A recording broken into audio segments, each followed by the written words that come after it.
सुनील जी, राधा वल्लभ शेरवंश महाराज जी, आपके चरणों में कोटि कोटि नमन।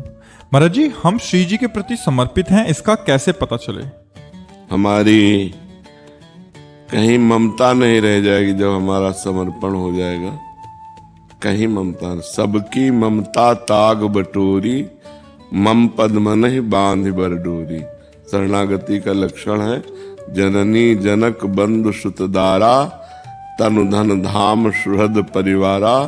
सबकी ममता ताग बटोरी, मम पद मन ही बांध बर डोरी। माँ, पिता, पत्नी, पुत्र, देह, कहीं भी ममता नहीं रह जाती। प्रेम होता है, ममता नहीं होती। माँ में भगवत भाव से प्रेम, पत्नी में भगवत भाव से प्रेम। सब में नाते नेह राम के मनियत, सुहृद सुसेव्य जहालो। जितने भी सुहृद हैं, सुसेव्य हैं, सब में भगवत भाव से वो प्रेम करता है, पर ममता कहीं नहीं होती है। उसके अंदर अहंकार नहीं होता, क्योंकि अहम समर्पित हो चुका है, शरणागत हो चुका है। इसलिए उसे कभी भय नहीं लगता, कहीं भी उसे भय नहीं, वो निर्भय हो जाता है, निसंकोच हो जाता है, निश्चिंत हो जाता है। उसमें कोई संशय नहीं रहता, उसमें कोई भगवत विपरीत भावना नहीं रहती।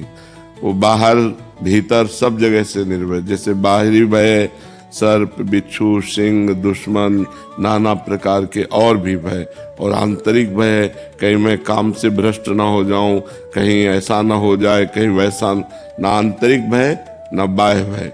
शरणागत होने पर वो दोनों भयों से मुक्त हो जाता है। उसे अपनी चिंता नहीं रहती, किंचन मात्र भी लोक व्यवहार की चिंता नहीं रहती, क्योंकि उसको पता है कि हमारी चिंता का भरण पोषण ठेका ठाकुर जी लिए हुए, मैं उनकी शरण में हूँ। उसे कोई संकोच शोक नहीं रहता, कुछ आवे या कुछ चला जावे। उसको पता है जिसने एक क्षण में अनंत ब्रह्मांडों का सृजन कर दिया वो मेरा स्वामी है, शोक किस बात के। कभी ये संशय नहीं होता कि पता नहीं भगवान ने मुझे स्वीकार किया है कि नहीं। विपरीत भावना, कहीं हमारी दुर्गति न हो जाए, हम भरोसे पे बैठे हैं, ऐसी भावनाएं निकल जाती। दो बातें निकल जाती, संशय और विपरीत भावना, और ये निर्भय, निसंकोच, निश्चिंतता, ये उसके हृदय में ठसाठस भर जाती है जो भगवान का शरणागत होता है। मृत्यु का भी भय नहीं रहता।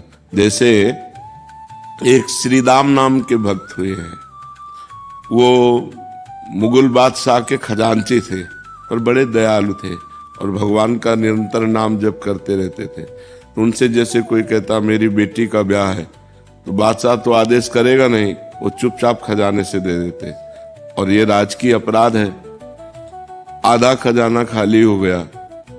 काजियों ने जब ये पता पाया तो बादशाह से शिकायत की। बादशाह उनको सामने बुलाए और कहा तुमने अपराध किया ये?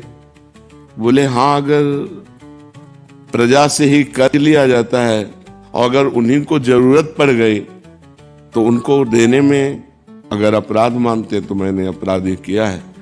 तो काजियों से पूछा इनको क्या सजा मिलनी चाहिए? तो उनका फांसी की सजा मिलनी चाहिए। और हर समय नाम जप करते थे, मुस्कुरा दिए। तो उन्होंने कहा कि तुम्हें फांसी मिलने जा रही, तुम मुस्कुरा क्यों रहे हो? बोले मेरे अगर भगवान मुझे फांसी देना चाहते हैं तो मुझे बहुत आनंद है। मृत्यु तो होनी थी, लेकिन परोपकार में मृत्यु हो रही। उनका तुम्हारी अंतिम इच्छा क्या है? तो विट्ठल भगवान महाराष्ट्र में जो है ना, वो उनके इष्ट थे।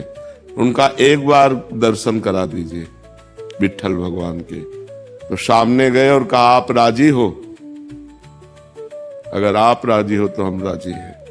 जोई जोई प्यारो करे सोई मोहि भावे। आप जिसमें राजी हो उसमें मैं राजी हूं। इधर ये विट्ठल भगवान के दर्शन करने गए, उधर विट्ठल भगवान पहुंच गए।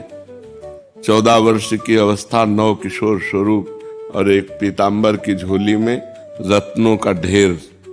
बादशाह के आगे ऐसे रत्न फेंके और कहा देख तेरे पूरे खजाने की कीमत एक रत्न में नहीं होगी, ऐसे ये दिव्य रत्न है, रख ले अपने खजाने में, तेरे खजाने की ये शोभा बढ़ाएंगे। तो उनका हो कौन? उनका मैं नौकर हूं, उनका श्रीदाम का। वो श्रीदाम तो हमारे यहाँ नौकरी करता है।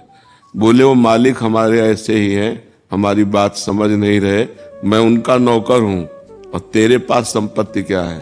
कुछ नहीं, एक हीरे के बराबर तेरे पास संपत्ति नहीं, रख ले हीरे। बोले तुम्हारा नाम क्या है? बोले बिट्ठू। विट्ठल भगवान थे, बोले बिट्ठू नाम। और बोले तुरंत हुक्म कर कि मेरे मालिक को फांसी से मुक्त किया जाए।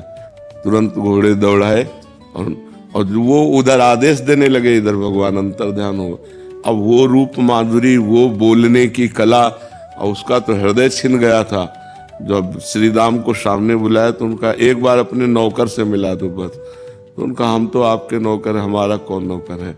उनका नहीं, वो कह रहा था बिट्ठू नाम है और श्याम रंग का था। बस उनके आंसू आने लगे कि अरे ये मेरे प्रभु की लीला थी। तो उनको भय नहीं लगा। प्रहलाद जी को इतना कष्ट दिया गया लेकिन उनको भय नहीं लगा। क्यों? उनको पता है मेरा हरि रखवाला है। प्रहलाद जी को था हजारों हाथों से मेरे को ऐसे भगवान गोद में लिए, इसलिए मुझे कोई कष्ट नहीं हो रहा। तो भक्त निर्भय हो जाता है, निश्चिंत हो जाता है, निशोक हो जाता है। उसे भगवान जिसकी रक्षा करते उसे भय कैसे हो सकता है? सूरदास जी ने एक पद में लिखा था, उसका अर्थ था कि एक कबूतर वृक्ष में बैठा हुआ था। बाज ने ऊपर से देखा और पूरा निशाना तय कर लिया। इधर नीचे बहेलिये ने कबूतर को देखा तो धनुष बाण से निशाना। कबूतर ऊपर की तरफ उड़े तो बाज खा जाए, नीचे की तरफ देखा तो बहेलिया निशाना लगाए। उसको पूर्व जन्म के संस्कार से भगवान की याद आ गई कि नाथ ऐसी भी परिस्थिति, अब हमें बचने का कोई उपाय नहीं। ऊपर उड़ता हूं तो बाज खा जाता है और नीचे उड़ता हूं तो बहेलिया मार देगा। ऐसी में केवल आप बचा सकते हो। भगवान का जे ध्यान किया तो जहां बहेलिया खड़ा था, धनुष बाण बिल्कुल कबूतर की तरफ ताने, वहीं काला सर्प निकला, उसे डसा। जो ही डसा तो ऐसे हुआ, तीर छूटा तो सीधे बाज के लगा, दोनों मर गए, कबूतर निश्चित हो गया। तो भगवान बचा रहे हैं जब, तो भक्त को कभी भय नहीं होता और कभी चिंता नहीं होती। देखो सुदामा जी के 2-2 दिन 4-4 दिन खाने को नहीं था, और जब मालिक की कृपा हुई तो सुदामा पुरी बन गई। जैसे द्वारिका पुरी वैसे सुदामा पुरी। तो भक्त को कभी शोक नहीं होता, कभी चिंता नहीं होती, कभी भय नहीं होता। वो भगवान की शरण में निश्चिंत, निर्भय, निशोक रहता है। समझ पा रहे आप? हाँ, भगवान एकदम निश्चिंत, मस्त एकदम। और ऐसा नहीं कि विपरीत परिस्थितियों में भी मस्त। अनुकूल परिस्थिति में तो सब मस्ती दिखाते हैं। जब विपत्ति हो, प्रतिकूलता हो, तिरस्कार हो, संसार में कोई साथ ना दे रहा हो, तब मस्ती हो तो जानो भगवान की शरणागति की मस्ती जी। लवीना बत्रा जी जयपुर से। अरे जी, इनका प्रश्न है कि राधे राधे। बट शरणागत हुआ कैसे जाता? क्या किसी विशेष स्तुति के उच्चारण से शरणागत हुआ जाता है? हाँ, शरणागत की 4 बातें हैं। पहला है आज्ञा पालन। किसी संत प्रथम भगत संतन कर संगा। किसी संत महापुरुष का आश्रय ले लो, उनको अपना आदर्श बनाओ। पहले सत्संग करे और सत्संग से पहले खूब अच्छी तरह जांच ले कि दंभ पाखंड नौटंकी नाटक तो नहीं है, रुपया कमाने के लिए पाखंड तो नहीं किया जा रहा है। अगर ये समझ में आ जाए भगवान की प्रेरणा से कि इनके आदेश उपदेश से हमारा जीवन पवित्र हो जाएगा, भगवान के चरणों में शरणागति हो जाएगी, तो प्रथम भगति संतन कर संगा। पहले संतों का संग करे और उनके बात को मानने की अपने अंदर प्रबल श्रद्धा रखे। पहले है आज्ञा पालन, दूसरा है संकेत के अनुसार चलना, तीसरा है रुचि में रुचि मिला करके चलना, और चौथा है सब में भगवत भाव करना। इससे शरणागति हो जाती है। हम किसी संत की आज्ञा पर चले, उनके संकेत के अनुसार चले और उनकी रुचि में रुचि मिलाकर चले, और सारे जगत को भगवान के भाव में देखें कि सिय राम में सब जग जानी, करो प्रणाम जोर जुग पाने, सब में भगवान विराजमान। अब पहली बात, आज्ञा पालन की सामर्थ्य कहां से आएगी? भगवान का नाम जप करने से। जितना भगवान का नाम जप करोगे उतने संत और शास्त्र की आज्ञा पालन करने की सामर्थ्य आएगी। किसी भी संत की आज्ञा का पालन यदि आपने अक्षरशः कर लिया तो देवर्षि नारद जी कहते हैं महत्संगस्तु दुर्लभ हो, महापुरुषों का संग मिलना दुर्लभ है। फिर लिखा है अगम्यो, निर्वाह कर पाना कठिन है। यदि उनकी आज्ञा का पालन कर ले गए तो अगला शब्द लिखा अमोघश्च, निश्चित भगवत प्राप्ति हो जाएगी। तो भगवान के प्रेमी जनों का संग, उनकी आज्ञा का पालन, आज्ञा पालन करने के लिए निरंतर नाम जप और परोपकार की भावना, सब में भगवत भाव, इसी से शरणागत हो जाएगी। शरणागति अंदर से बस कि मैं भगवान का हूं, भगवान के सिवा हमारा कोई नहीं। जैसे मीरा जी कहते मेरे तो गिरधर गोपाल, दूसर हो न कोई। शरणागति का मतलब होता है हर बात भगवान से कहना, भगवान के चिंतन में रहना, भगवान का नाम जप करना, भगवान के प्रेमी संतों की आज्ञा के अनुसार चलना। क्योंकि बिना गाइड के रास्ता तय नहीं होता। जो हमें रास्ता मालूम ही नहीं है तो हमें उस रास्ते का गाइड तो चाहिए। तो भगवत मार्ग के गाइड होते हैं सिद्ध महापुरुष, जो भगवान को प्राप्त होते हैं या भगवान की प्राप्ति में तन्मयता कर रहे हैं, अच्छे साधक और सिद्ध। आजकल जो है भगवान के मार्ग को भी एक मतलब साधन बना लिया गया है अपने जीने खाने का, जबकि भगवान लोक परलोक सबका भरण पोषण करने के लिए स्वयं ठेका लेते हैं। यदि हम निष्काम भाव से भगवान की भक्ति करें, अगर हम सही ढंग से चलें तो लोक परलोक का सारा वैभव अपने आप प्राप्त हो जाएगा। दंभ करने की जरूरत नहीं, नाटक करने की जरूरत नहीं। भगवान ने कहा अनन्यस चिंतयन्तो माम ये जनाः पर्युपासते तेषां नित्याभियुक्तानां योगक्षेमं वाम्यहम्। तुम केवल मेरा अनन्य चिंतन करो, जो जन मेरा अनन्य चिंतन करता है उसके योगक्षेम का वहन मैं करता हूं। और जब भगवान करता होंगे योगक्षेम का वहन तो कमी क्या रह जाएगी, आनंद ही आनंद रहेगा, हृदय भी आनंदित रहेगा और बाहर भी सुख सुविधा रहेगी। तो हमें लगता है भगवान के मार्ग में कपट, चतुराई, छल, दम्भ ये करने की तो जरूरत ही नहीं। महालक्ष्मी पति प्रभु हैं, जिस दिन कृपा कर देंगे हमारा वैभव घूमेगा। इसलिए ईमानदारी से भगवान के मार्ग में चलने के लिए किसी सिद्ध संत या अच्छे साधक, तो प्रथम भगति संतन कर संगा, दूसरी रतिमम कथा प्रसंगा। भगवान के लीला चरित्रों का खूब गायन करे और खूब श्रवण करे। श्री गोस्वामी तुलसीदास जी करे गुरुपद पंकज सेवा तीसरी भक्त अमान, मान रहित होकर गुरु चरणारविंद की सेवा। और चौथी भगत मम गुण करे कपट तज गान।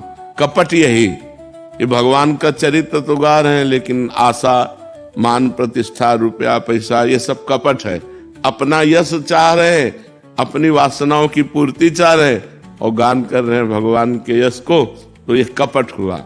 भगवान की भक्ति भगवान की भक्ति के लिए, भगवान की कथा भगवान की प्रीता के लिए।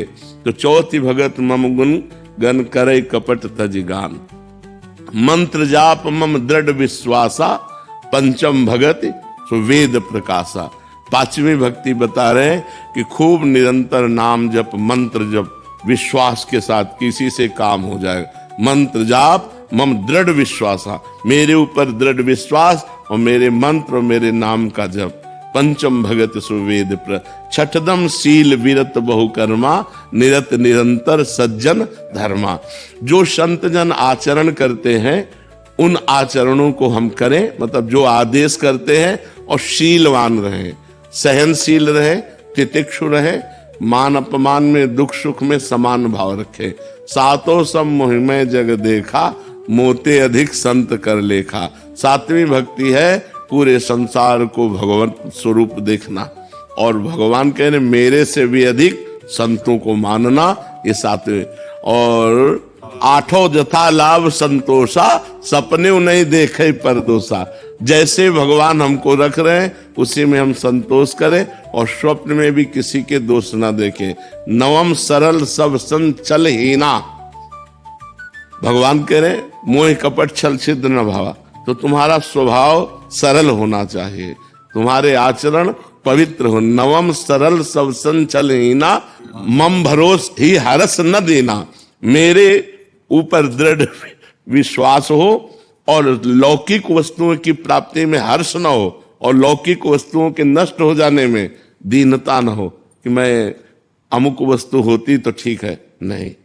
दीनता भक्ति की हो और आनंद भगवान के चिंतन का हो। मम भरोस, मेरा भरोसा दृढ़ हो। अगर ये 9 लक्षण आ जाए तो पूर्ण शरणागत हो जाए। जी।